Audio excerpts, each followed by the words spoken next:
my worst interview experience happened to me when I was in India. I was interviewing for Allianz Worldwide Partners, and my internet connection at home was very weak. So I went to a female friend's house, and I remember that every single dog in the neighborhood was barking when I was interviewing, and the interview was not going not very well.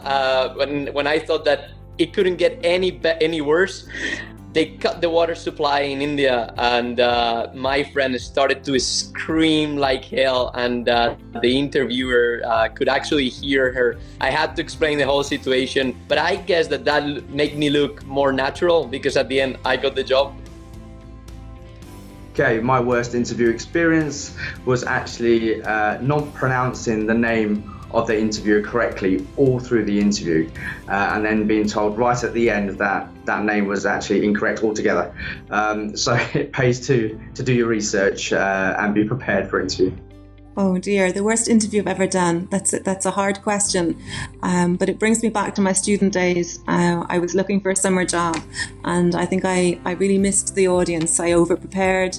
I came in a suit for a job, at a fast food restaurant, where really they were looking for, your friendliness and your customer service and so forth. So I didn't, I suppose, prepare well in that instance, and I didn't get the job.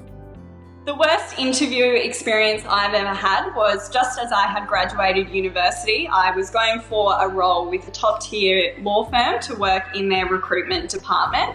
On my way to the interview, my heel actually snapped. Needless to say, I arrived at the interview full of nerves, standing lopsided. It did break the ice, and in the end, it was quite a successful interview. I would say my most embarrassing interview story was sitting down on a chair, and once I sat down, it broke, and I wound up on the floor, and I hopped up, and I acted like it didn't happen, but I didn't have anywhere else to sit. And I'm a skinny guy too.